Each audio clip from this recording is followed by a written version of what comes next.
बदंत आनंद कौशलेयन, ये जो है इनका मूल नाम क्या था? हरनामदास। क्या था? अंबाला के, पंजाब के थे ये, ठीक है। 1905 में जन्म हुआ था इनका। अब ये इनकी रचनाएं हैं। भिक्षु के पत्र, जो भूल ना सका, आहा ऐसी दरिद्रता। दरिद्रता होता है गरीबी, बहानेबाजी, यदि बाबा ना होते, रेल का टिकट, कहाँ क्या देखा, ये सारी इनकी किताबों के नाम है।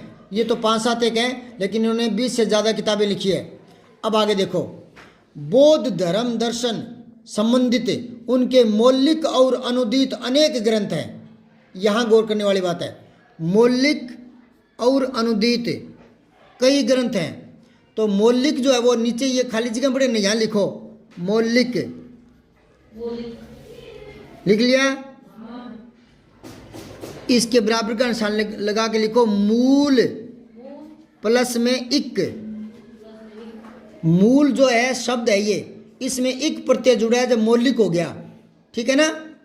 जैसे भूगोल, इसमें अगर इक जोड़ेंगे तो ये भू नहीं होगा, भऊ हो जाएगा। जैसे मुंह नहीं रहा था, मऊ हो गया था, तो वैसे ही भू नहीं रहेगा, भऊ हो जाएगा। भौगोलिक, कहते हैं ना कि भारत की भौगोलिक स्थिति कैसी है ना, तो भौगोलिक ऐसे बना है।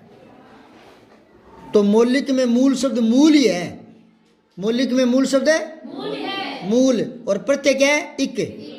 तो ये बन गया मौलिक, ठीक है। जो मूल रूप से रचना है उसको मौलिक बोलते हैं। अब दूसरा शब्द देखो अनुदित, ये लिखो नीचे अनुदित, ए बड़ा नु छोटी दी होता है अनुदित। ये होता है अनुवाद किया हुआ, मतलब इसको लिख लो, ऐसे लिखो ए छोटा नु प्लस में उदित। दोबारा बोल रहा हूं, अनुदित, अनु, ए छोटा नु अनु प्लस में उदित। अब देख लो, ये जो प्लस है इसमें ए नु, नु छोटा ऊ है ना, और आगे भी छोटा ऊ है ना, दोनों तरफ छोटा ऊ होता है तो बड़ा ऊ बन जाता है। तो ये अनुदित, ये समझ में आ गया आपके। अब अनु क्या होता है? पीछे या बाद में। अनु क्या होता है? अनु के नीचे अंडरलाइन करके इसका अर्थ लिख लो। अनु होता है बाद में या पीछे, समझ गए क्या? जैसे मैंने कभी बताया होगा आपको, अनु और आगे जय, जय होता है जन्म लेने वाला। अनु जय यानी पीछे, बाद में जन्म लेने वाला, तो छोटा भाई। मेरे बाद में जो जन्म लिया है या लेगा तो वो छोटा भाई होगा ना। और मेरे से आगे जन्म ले गया अग्र, अग्र मतलब आगे, अग्र जय जो आगे जन्म ले चुका है पहले, तो वो जय बड़ा भाई। तो दोबारा सुन लो, अनुज छोटा भाई, अग्रज बड़ा भाई। जय होता है जन्म लेने वाला, अनु होता है पीछे या बाद में। तो यहाँ देखो अनु उदित, जो बाद में प्रकाशित हुई है, मतलब एक तो होती है मौलिक रचना, एक बाद में प्रकाशित हो जाती है ना, वो होता है अनुदित रचना। दोबारा सुनो मैं कैसे बता रहा हूं। जैसे मान लो तुलसीदास ने कोई किताब लिख दी, ठीक है ना, उन्होंने मान लो अवधी भाषा में लिख दी, और मैंने पढ़कर उसको हिंदी में बदल दिया, हिंदी में लिख दिया, तो वो रचना तो तुलसीदास की है।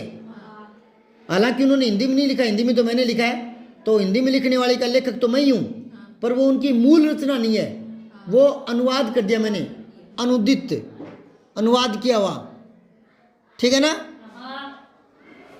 अब देखो एक और शब्द जोड़ा बनाता हूं, अनुदित और अनुदित।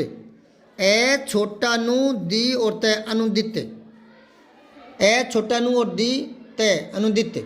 इसमें देखो उपसर्ग क्या है? इसमें उपसर्ग है ए न के हलंत, अन्न प्लस में उदित, जो उदित नहीं हुई हो, अन्न उदित, जो उदित नहीं हो, है ना, जो प्रकाश में नहीं आई हो। समझ आई बात है? ये एक बार कंपटीशन में आया था, अनुदित में उपसर्ग कौन सा है? एक में दे दिया ए, फिर दे दिया अनु, एक में दे दिया अन्य, एक में बिना हलंत का अन कर दिया, तो यूं आया था। तो ये शब्दों की जानकार रखा करो बेटे, समझ आई बात है? अब आगे पढ़ो। अरे वाह बेटे, धन्यवाद नहीं दिया करते, पढ़ा करो बस।